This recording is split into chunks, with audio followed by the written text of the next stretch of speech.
When the rain taps on your window and the night grows darker than usual, ancient secrets begin to whisper through the wind. You're about to hear one of those stories that were never meant to be told. But since you're already here, stay till the end. Subscribe if you dare, and turn on notifications. The next story might just be about you.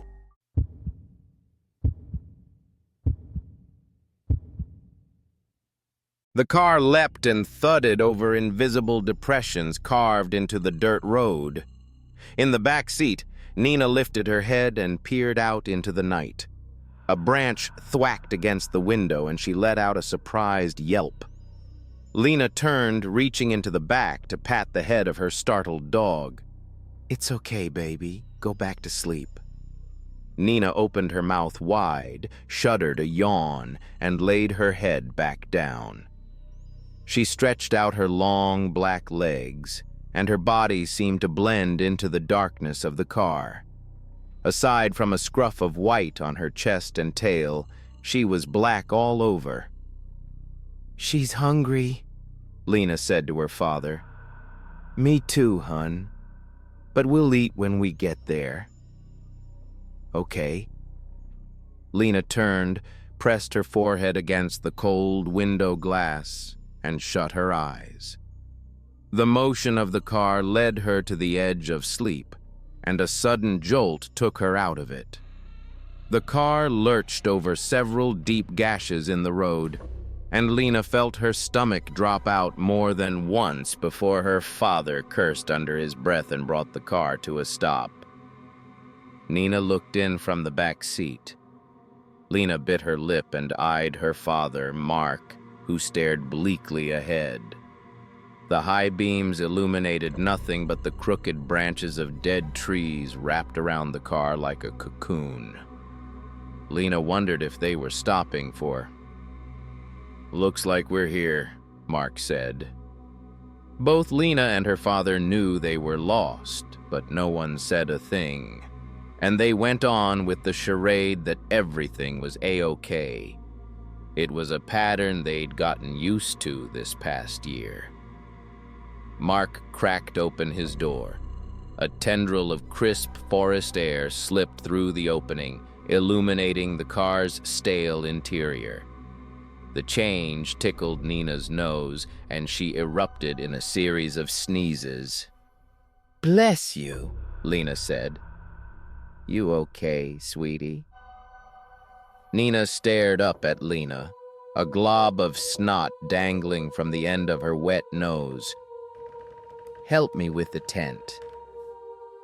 Lena nodded to Mark and got out of the car.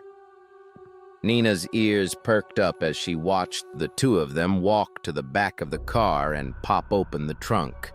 She licked her lips. Mark grabbed something that sounded disappointingly unlike the big bag of dog food she smelled nestled in the back of the trunk. The car shook as Mark slammed the trunk closed. Nina pressed her nose to the window. She watched Lena and Mark haul a long cardboard box around to the front of the car.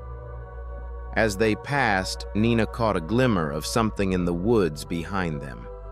Reflections from the car's headlights glinted off of a lone eye which pierced against the night. Nina whined. Mark pulled a knife from his brand-new multi-tool keychain and sawed open the sealed cardboard box. Nina's whines grew louder. "Shut her up!" "Nina, stop!" She stopped, gulped, and opened her mouth in a tense pant. When she looked back into the woods, the dot of light had vanished, but the presence behind the eye remained and grew until it closed around Nina completely like a wet blanket. Nina yelped and whined and clawed at the door. "I'm going to check on her," Lena said. "Yeah." Mark dumped the last of the tent pieces out of the box and onto the ground in front of him. He rubbed his hands together. "Here we go." Lena popped open the passenger side door. "Stop!" Nina quit barking, but immediately began clambering into the front seat toward Lena. Hey, stop!" Lena slipped into the car and shut the door behind her. Nina lay her head in Lena's lap and turned her big brown eyes up to stare at her. She continued a faint, almost imperceptible whine.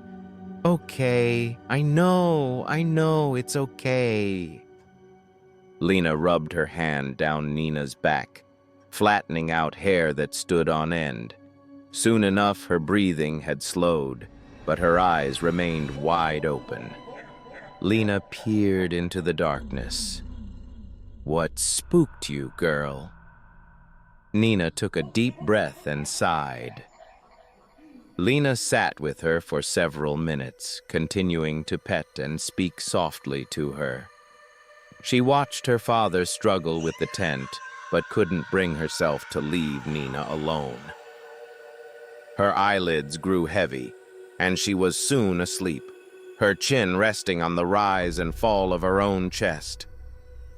Mark flung the mangled cardboard box into the trunk, slammed the lid closed, marched around the side of the car, threw open the door, and collapsed into the seat next to Lena. "Fucking piece of shit!" Lena stirred but did not wake. Nina looked up from her lap and her eyes met Mark's. He rubbed her head. "It's okay. Go to sleep." Mark reclined his seat and Nina returned to the back. She set her head down next to his and flicked her tongue out to taste his nose. Mark mumbled, turned over, and soon drifted off. Nina remained awake. She watched for the single glowing eye, but it never returned. "So you couldn't figure it out? Damn it, Lena, the kit was missing a piece. You can't connect B and C to rod A when I don't have rod A." "Maybe it was... Lena, I looked. I set all the pieces down. I compared them to the list, and we had no rod A and 4 less end pieces than we should have. Should have checked before we left. Well, yeah, next time." It was the next morning. Lena had woken just before sunrise, not terribly surprised to find them all sleeping in the car and the tent crammed back into the box in the trunk. They had spent the better part of an hour attempting to boil water over a mismanaged fire before resigning themselves to a shared can of cold beans. They were tired, flatulent, and now on a midday walk through a forest of dead trees with Nina. The land was flat, and the trees were not just dead, but charred, as if they had stepped onto the site of a recent forest fire. An aroma of smoke filled the air, and more than once they had to carefully sidestep a fallen log that was still burning. Nina yanked and pulled on the short leash Lena clutched to her chest. "We gotta spend 2 more nights sleeping in the car?" "I guess so, Lena." Lena let out a dramatic sigh and flailed her arms, which gave Nina a chance to pull her off her feet. Lena crashed to the dry forest floor, and a cloud of ash puffed up around her when she hit the ground. Nina tugged, but Lena kept her grip on the leash. Mark helped her up. "You okay?" "This sucks," Lena said. "Why don't you let her go?" Mark asked. "What?" "Let Nina run and play. Give her some freedom. She'll come back if you call her name, right?" "Yeah, but..." "Nina!" Nina turned back to Lena and Mark, her ears perked up. "Dad!" "Come here, baby girl, come here." He bent over and slapped his knees. Nina lunged at them, barreling forward and crashing into Mark. "Such a good girl. You're a good girl. You're a good dog." He ruffled her fur, and his hands went for the bright red collar wrapped around her neck. "Dad!" He slipped open the metal loop at the end of the leash and pulled it free from Nina's collar. "Dad, stop!" "Go on, Nina, go play!" Mark slapped Nina's butt. She spun, gave him a quick growl, and bounded over a smoldering log into the forest ahead. "What the hell, Dad?" "Look," Mark gestured to Nina, waiting for them 50 feet ahead. "She's not going to run off." When Nina saw them resume their pace toward her, she turned to the forest ahead and marched on, head held high. At home, they made the rules, but out here in the wild, she was the pack leader. The forest brought her senses alive in ways they never were back home. The dull hum of electric currents, radio waves, and Wi-Fi signals were replaced with crackling fires, burning trees, and the sound of animals fleeing in the distance. The scent of the dying forest tickled her nose. She picked up every animal dropping and every spot of urine for miles. A putrid stench of decay cut through her survey of the area. She stopped dead in her tracks, nostrils twitching. The smell was a particular sort of rot, akin to a baby's used diapers. If those diapers had been wrapped around a corpse, stuffed in an oven, and cooked at 400 degrees for 20 minutes. "Look at her," Mark pointed out, further back on the trail. "She would have been a good hunter." "Nina!" Lena called. Nina made no movement, aside from the wild twitching of her nostrils, attempting to pinpoint. "There!" One red eye shined out like a beacon from a tangle of dead brush. "She's gonna run!" Lena launched into a sprint. "Nina!" Nina took off, leaping over fallen logs and scrambling through underbrush. The red eye's owner, a particularly ragged-looking possum, launched out of its hiding place and darted through tangles of twigs and dead leaves. Nina gained on the possum, but she felt exhaustion mounting sooner than expected. The great heft of her oversized belly was more than her legs could handle. Days of lounging on the couch and sneaking food from the pantry had not prepared her for a high-speed chase. The possum picked up speed. It wasn't running so much as it was throwing itself forward, tripping, stumbling, falling, rolling, and carrying on. Nina blocked out Lena's fading calls and continued on. Each beat of her legs gave her a rush of pleasure, like a gambler trapped at the slots. Closer, closer. But the possum was not closer. It was getting further and further away until nothing but its faint odor remained. Nina slowed to a trot. Pain surged across her hips, and she carried on for a few more feet with a limp. The world was darker here. This part of the forest had avoided the fire, and the thick cover of trees blocked out most of the sun. Nina turned around. She smelled the air, hoping for even the slightest hint of Lena or her father. Her ears perked up, hoping to catch their call, but she heard nothing. She bowed her head, turned around several times, and laid down on a thick bed of grass and leaves at her feet. A moment of confusion clouded Nina's mind as she woke from what felt like a short nap. The ground beneath her was cold and damp, nothing like the warm couch she spent her afternoons drowsing on. The sounds and smells of the forest were strange and wild. Without Lena nearby, Nina no longer felt safe and secure. She was alone and confused. The nap must have lasted longer than it felt, because the shadows of the trees had grown long, and the world around Nina seemed even darker than before. A chilling howl came from behind a hill much too close for comfort, and Nina leapt to her feet.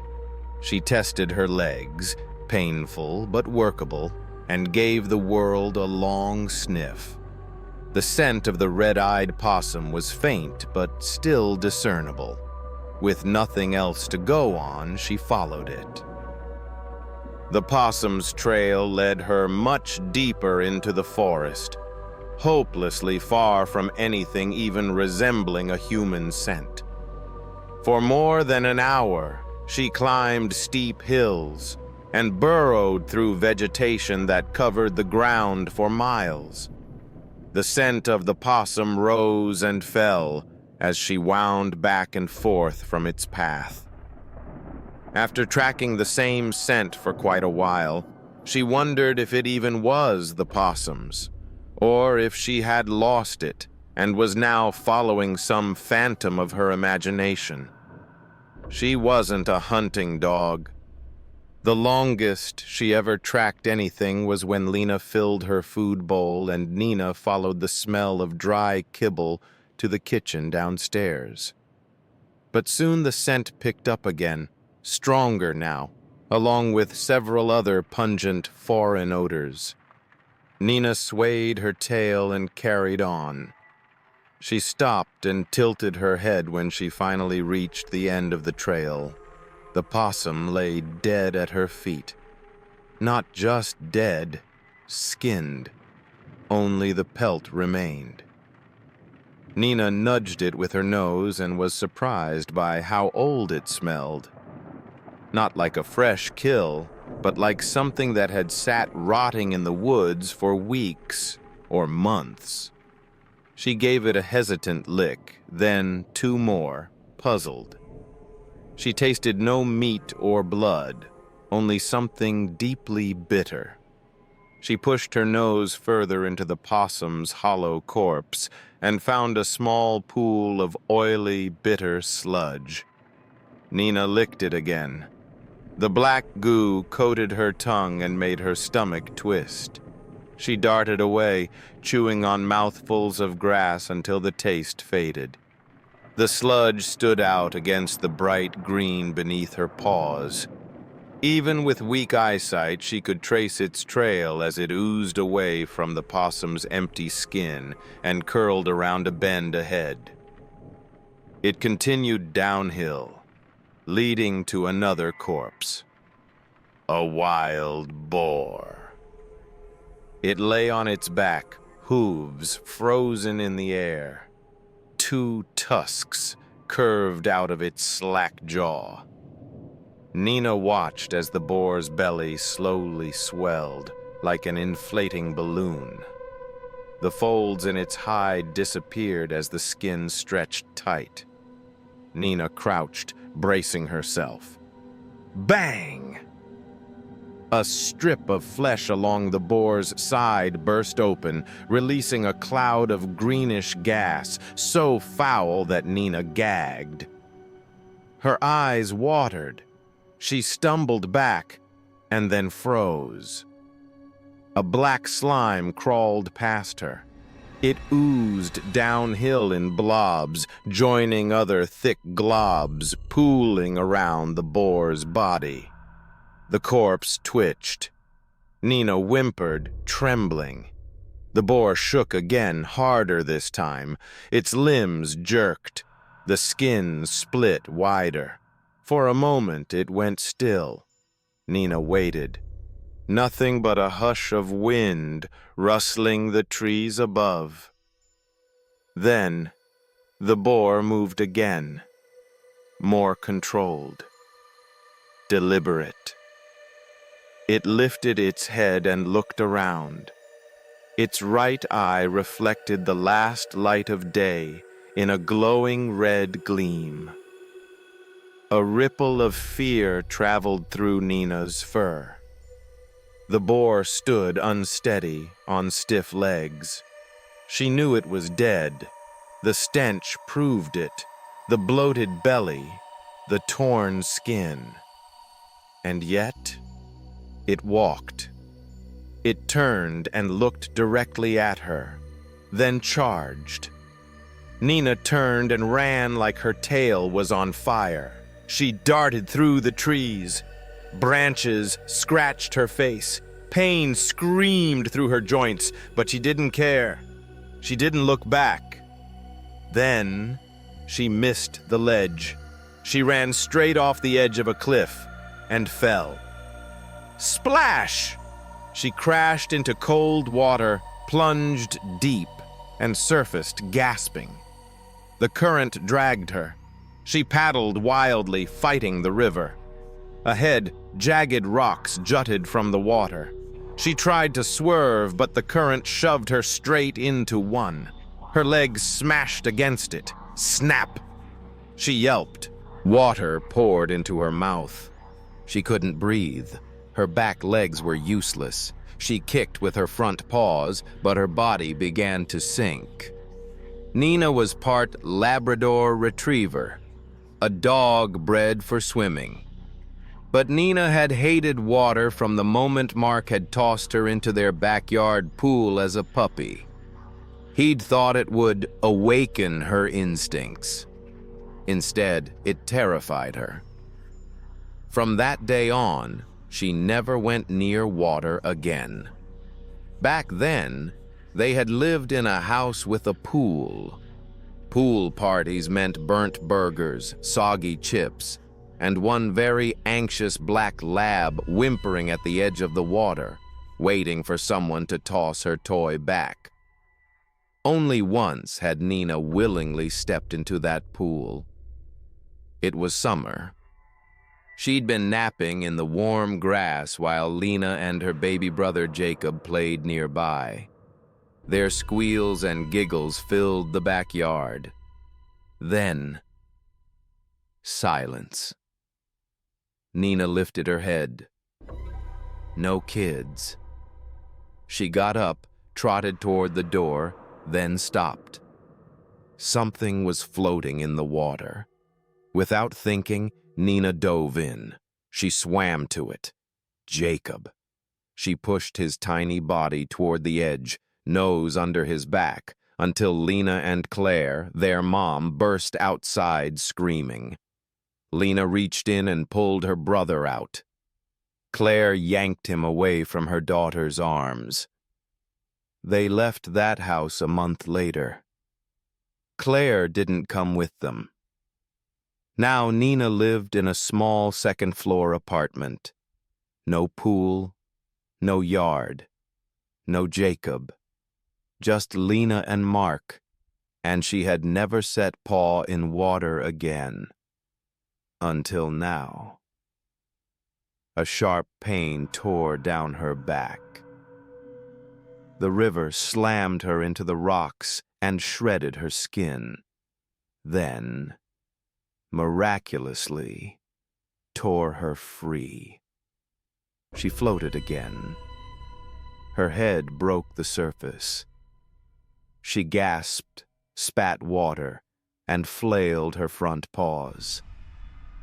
Her back legs dangled, limp.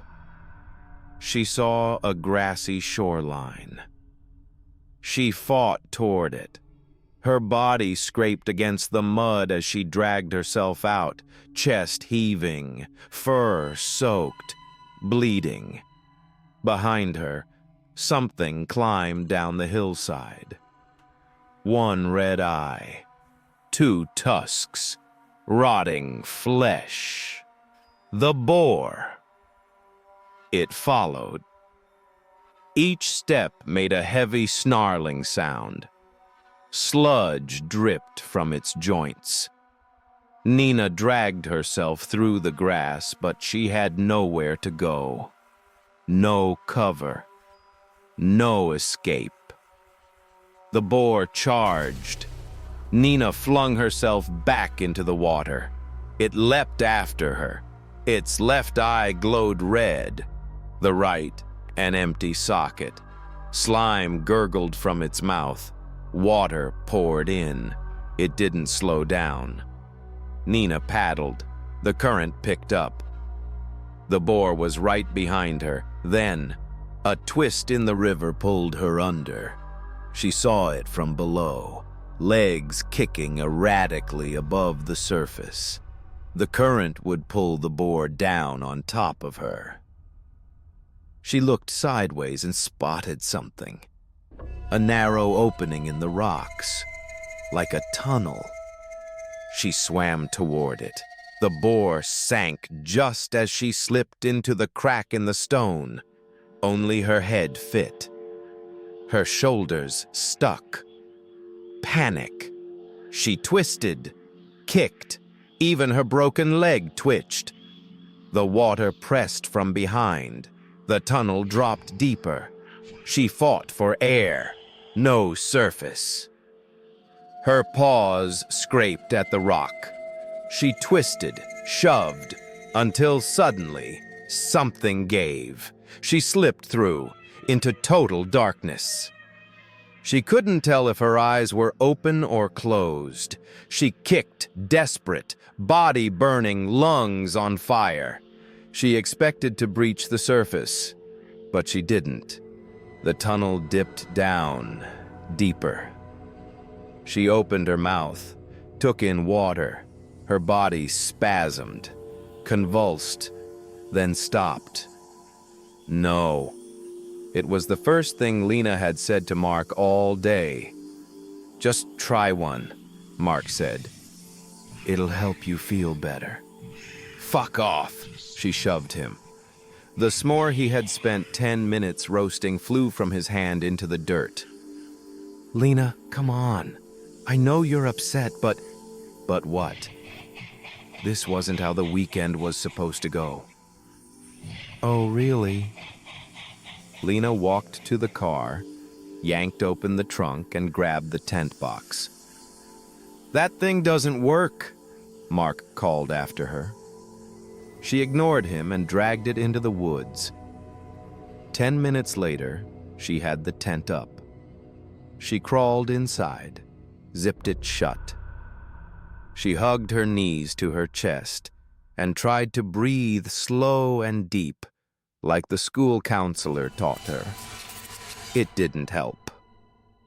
Outside, she heard her dad's heavy footsteps stomping through the forest. He stopped right outside. "You're not coming in," Lena called. "Oh, I didn't think you heard me," she snorted. "Lena, I know you're upset about the dog, but..." "The dog? What?" "Fuck you." "Lena, fuck you. I hate you." He didn't respond. He turned and walked away. In the morning, he woke up alone. The faintest light illuminated the cavern where Nina had washed up. River water lapped against her hind legs. She couldn't move. The stone walls held her still. Her nose itched. Something was crawling on her. Not something. Many things. Tiny legs brushed her face. Daddy, long legs, spiders, dozens of them. In her ears, up her nose, one in her mouth. She sneezed. A puff of spiders blew out, then regrouped and crawled back. "Nina," a distant voice. "Lena." Nina lifted her head and howled. The sound echoed through the tunnel. Lena ran. Her heart pounded in her chest, but she knew. It was Nina. The sound was coming from beneath the earth, close to the river. She spotted a narrow opening and pressed her eye to it. Sure enough, Nina was there. Alive. Covered in spiders, but alive. Lena let out a breathless laugh through tears. "Oh, Nina." Lena kicked at the hole with the heel of her boot. Each strike sent clumps of dirt down onto Nina's head, widening the gap. Nina pushed her snout out as soon as it was large enough and licked Lena's hand. Tears streamed down Lena's cheeks as she cleared the opening. "Come on, girl. Come here." She held her arms out, encouraging her to climb out. But Nina didn't move. She whimpered, head low. Lena dropped to her knees and reached inside.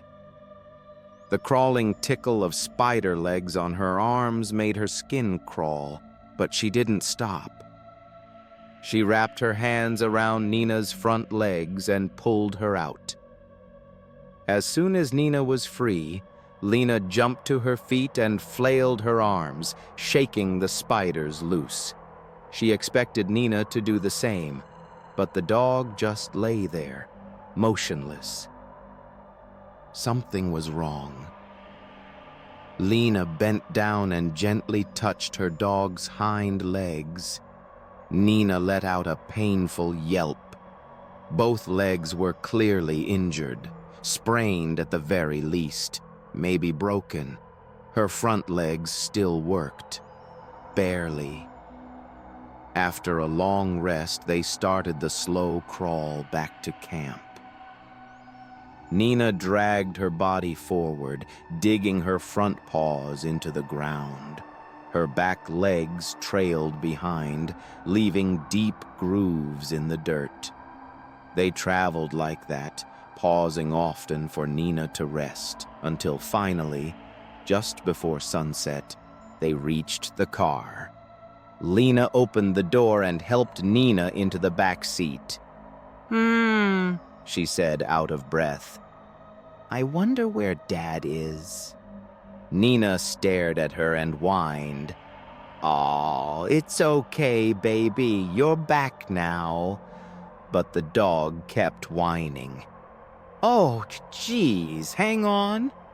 Lena ran to the trunk and returned with the entire bag of food. She dumped it in the back seat. Nina buried her face in it, chomping greedily. The bag rustled and pulsed with each bite.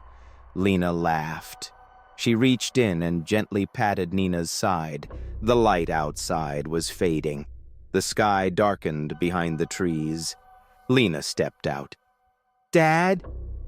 She closed the door behind her. The slam of the door broke Nina's feeding trance. She lifted her head. Lena was walking toward the trees, calling out. "Dad?" No answer. Maybe he'd fallen, Lena thought. Maybe twisted an ankle. Fitting after what Nina went through. If he didn't come back tonight, she'd go look for him in the morning. She passed the tent. It had collapsed, and started rolling it up, shoving the canvas into its box. That's when she heard something. Rustling. At first, she thought it was a squirrel, then footsteps, heavy, dragging. Dad? It was him, or at least, it looked like him.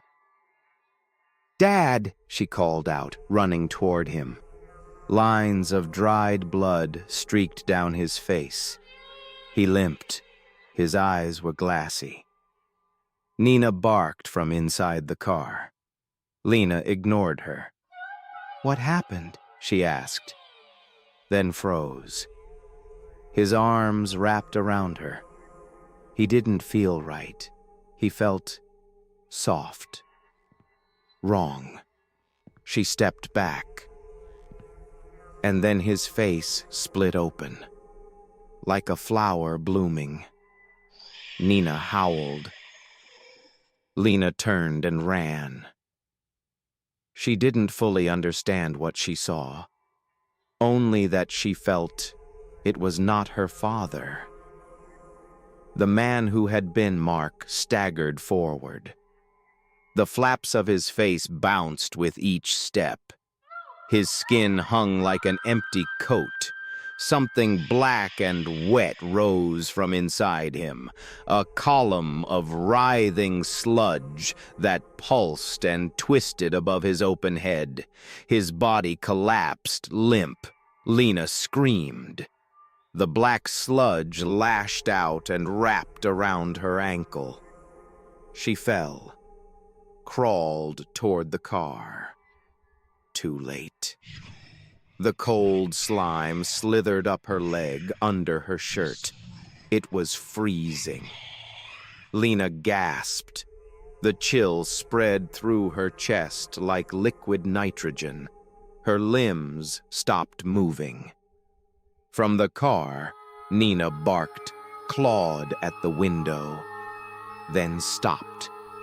She smelled something. The rot, the decay, too close. There was an opening. She sniffed at the back seat. The scent was stronger there. She bit and clawed through the upholstery, tearing a hole into the trunk. Her nose pushed through, then her head. Trees, air, freedom. She forced the rest of her body into the trunk, ignoring the pain in her legs. She dropped to the ground behind the car. Lila Lena. The voice was hers, but not her. Lena stood ahead, but it wasn't Lena anymore. Her mouth sagged open. Her lips writhed, pulsing as if insects were moving beneath them. It was Lena's body, but not Lena.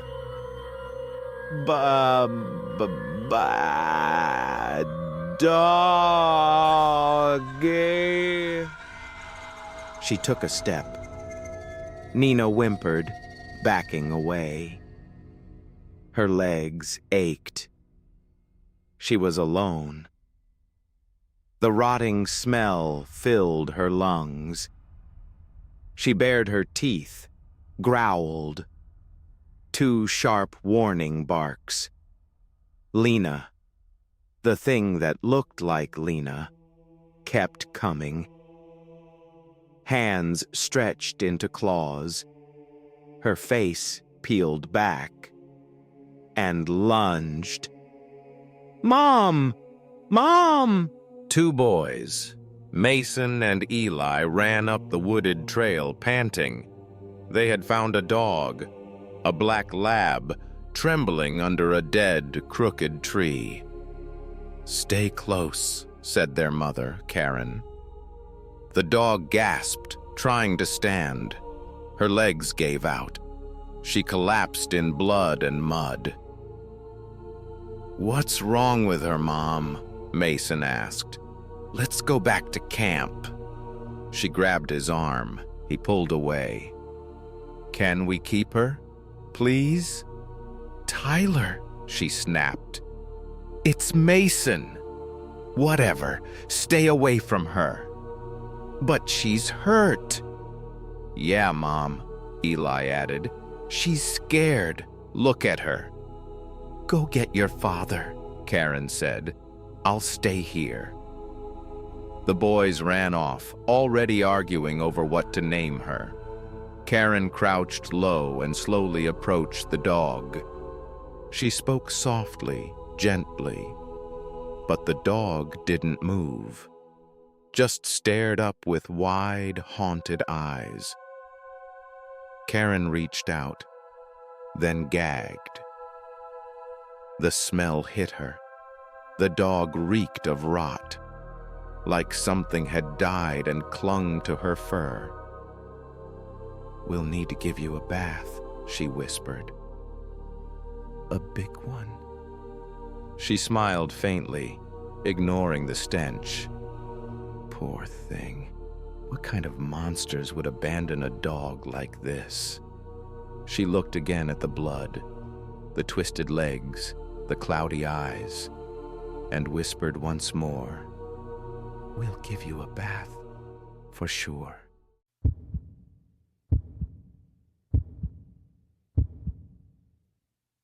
The story is over, but silence doesn't always mean peace. Sometimes the scariest part begins when you think it's all behind you. If you enjoyed it, don't forget to subscribe, like, and comment what story you'd like to hear next. And remember, fear isn't just a feeling. Sometimes it stares back at you from the darkness.